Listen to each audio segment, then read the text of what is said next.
Il y a un fantasme que beaucoup d'Africains en diaspora ont. Un jour, je vais rentrer au pays. Je dois construire une maison là-bas. Je dois investir là-bas. Un jour, je vais profiter là-bas. Mais ce jour, est-ce qu'il arrive vraiment? Parce que pendant que tu attends ce jour, ta vie se passe ici. Les enfants grandissent ici. Tes meilleures années se vivent ici. Et tu passes à côté de tout ce que tu pourrais construire ici. Aujourd'hui, on va parler de l'erreur financière le plus silencieux de la diaspora africaine et comment le corriger maintenant. Généralement, quand tu arrives ici, tu as un plan. Tu te dis, je viens, je travaille, je ramasse, je rentre. Et ce plan, presque tous les Africains l'ont quand ils arrivent ici.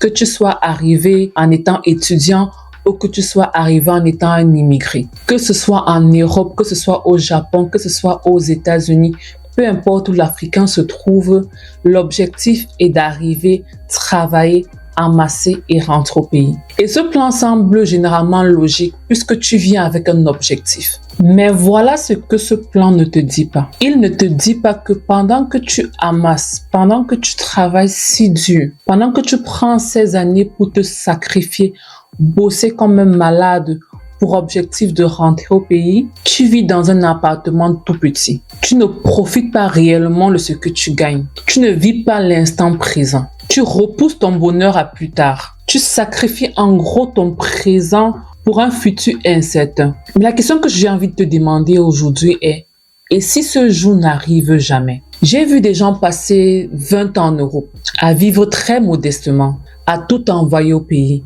à se sacrifier, vivre dans des petits appartements avec une grande famille, à construire une grande maison au pays. Mais au final, personne ne vit là-bas. Des immeubles vides, des investissements que personne ne gère réellement. Parce que même comme tu planifies ou même comme tu construis là-bas, ta vie, tu l'amènes ici. Tu rentres occasionnellement. Et du coup, ces appartements, ces immeubles, ces maisons que tu construis, personne au final n'y habite. Ou alors, tu n'y vas que rarement. Et donc, voilà la réalité que personne ne te dit au final. Tu vas probablement rester ici. Tu vas probablement rester dans ton pays d'accueil pendant plus longtemps que tu ne le penses. Pas parce que tu ne veux pas rentrer, pas parce que tu n'as pas un objectif, un plan en tête pour retourner dans ton pays d'origine, mais parce que la vie en a décidé autrement. Parce que ces années que tu passes là-bas, finalement, créent ta vraie vie. Tes enfants grandissent là-bas. Ils vont à l'école là-bas. Ils se créent des amis là-bas. Ils se créent des communautés là-bas. Est-ce que tu vas donc leur demander de tout abandonner pour un projet que tu as eu il y a 20 ans, il y a 15 ans quand tu es arrivé et tu es tout jeune et que tu ne t'étais pas encore construit la vie que tu as actuellement. Et même si tu pars, même si finalement le désir de rentrer est plus grand que ce que tu as construit où tu es, tu finiras toujours par retourner. Tes enfants sont ici, tes amis sont ici, tes habitudes sont ici et peut-être même ta retraite est toujours ici. Au final, tu seras toujours rattaché à ici, que tu le veuilles ou non. Et alors, pose-toi cette question honnête, demande-toi.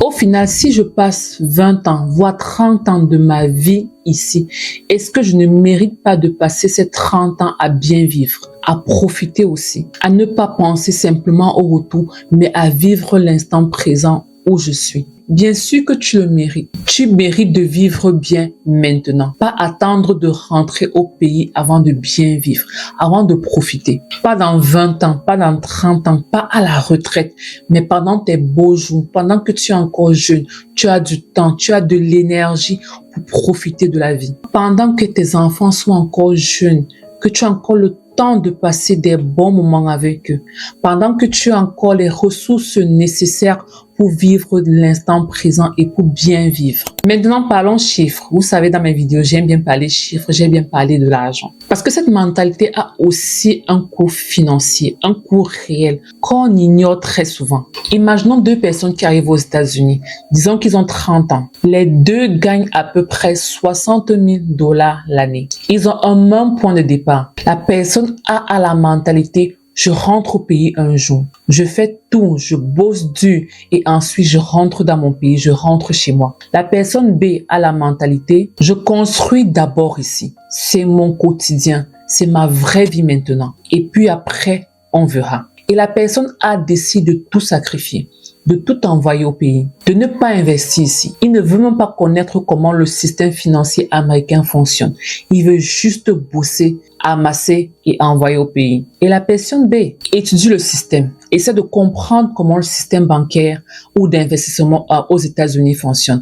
Il ouvre un high saving account. Il met tous ses épargnes là-bas.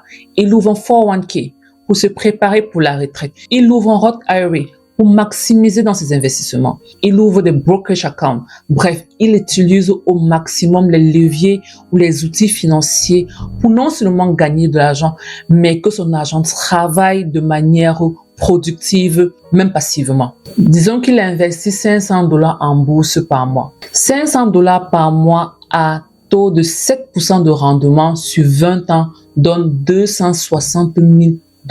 Pendant que la personne a tout ce qu'il amasse, tout ce qu'il gagne comme argent, il l'envoie au pays. Il accumule de l'argent qui ne travaille pas en retour. Il construit une maison au pays que personne n'y vit. Cette personne finalement travaille ici aux États-Unis et ne crée pas de compte en banque de retraite. Et il arrive à la retraite sans filet de sécurité. Et voilà ce que la personne B peut faire en plus. Avec tout ce qu'il a construit, l'argent qu'il a généré pendant des années, il peut décider de construire ici, s'acheter une maison ici, mais aussi construire au pays, investir là-bas. Cette personne peut aussi aider sa famille, mais depuis une position de force, pas de sacrifice. Et maintenant, je te pose la question, laquelle de ces deux personnes a mieux préparé son avenir? Maintenant, j'aimerais insister sur quelque chose de très important. Construire ici ne veut pas dire abandonner son rêve de retourner au pays. Je ne dis pas de ne pas aimer le pays. Je ne dis pas de ne pas avoir un rêve ou de ne pas avoir pour objectif ou pour plan de rentrer au pays un jour. Je ne dis pas de ne pas investir au pays. Je dis juste commence ici. Parce que là où tu vis, c'est là où tu dois d'abord investir. C'est là où tu as accès aux meilleurs outils. C'est là où ton argent peut travailler plus efficacement. Le 401k, le Roth IRA, le High Saving Account. Tous ces outils d'investissement en bourse n'existent pas au pays. Ils existent ici pour toi à utiliser maintenant, à profiter de ces outils maintenant quand tu es encore jeune, quand tu as encore du temps. Alors pourquoi ne pas en profiter? Et dans 20 ans, 30 ans, si tu décides finalement que c'est le bon moment pour toi de rentrer au pays, tu le feras depuis une position de force, avec beaucoup plus de moyens, avec beaucoup plus de leviers financiers, avec un patrimoine construit, avec une retraite bien fournie, au lieu de rentrer les mains vides après avoir tout sacrifié, avec un fantasme peut-être qui ne s'est jamais réalisé. Alors, construis ici d'abord. Alors, de manière concrète, comment changer de mentalité? Pas en abandonnant ses racines ou ses visions ou sa philosophie, mais en adoptant une nouvelle façon de penser, de voir les choses. Alors, la mentalité à abandonner, c'est de penser que ici c'est temporaire. Et la manière de restructurer ça est de se dire, ici, c'est ma vraie vie. C'est ma vie de maintenant. Cela ne veut pas dire que tu resteras ici indéfiniment ou pour toujours.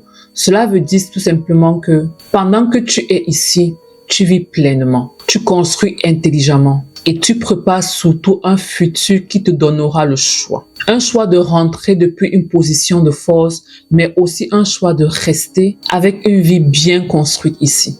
Ou alors faire le choix d'aller et revenir si tu as les moyens de le faire. La vraie liberté est d'avoir le choix de faire ce qu'on veut et surtout le choix de changer d'avis. Mon histoire est presque pareille à celle des autres. Je suis arrivée aux États-Unis il y a 8 ans. J'avais ce plan en tête comme tout le monde. Mais avec le temps, j'ai compris quelque chose. Ma vie se construit ici. C'est ici que j'ai mes amis, mes habitudes, mon quotidien. Je vis ici maintenant et pleinement. J'ai arrêté d'attendre de rentrer au pays ou alors avoir l'ambition primaire de préparer mon retour au pays. J'ai commencé à construire ici petit à petit, à investir ici, à profiter ici. Et cette décision a changé beaucoup de choses. Pas juste financièrement, mais aussi dans ma tête. Je ne vis plus au jour le jour.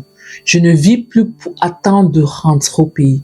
Je ne vis plus pour l'objectif primaire de construire au pays ou de réussir au pays. Je veux que je te pose cette question de manière très honnête. Est-ce que je vis vraiment ma vie ici? Ou alors est-ce que j'attends de rentrer au pays avant de vivre?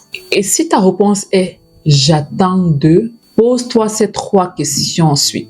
La première, qu'est-ce que tu attends exactement pour vivre? La deuxième, depuis quand est-ce que tu attends pour commencer à vivre? Et la troisième, qu'est-ce que cette attente t'a déjà coûté? Note tes réponses et analyse-les pour que ça réveille quelque chose en toi, pour que tu réalises dans quel état d'esprit tu es. Alors pour finir, c'est normal que ton pays te manque. C'est normal que tu sois rattaché à tes racines, à tes sources. C'est normal que tu aies pour ambition de aussi réussir là-bas. Car ton pays te manque, ta famille te manque. C'est normal, mais ta vie, ta vraie vie se passe maintenant, ici. Et tu mérites de la vivre pleinement, de construire ici, d'investir ici, de profiter ici, sans attendre, sans se sacrifier, sans repousser. Parce que dans 20 ans, dis-toi que tu ne regretteras pas d'avoir bien vécu. Tu regretteras seulement de ne l'avoir pas fait plus tôt. Alors, ton argent, ta vie, tes règles. Alors, je te propose une autre vidéo de moi qui parle de finances personnelles, de vie intentionnelle, de vie riche. Sur ce, je te dis à la prochaine pour une autre vidéo.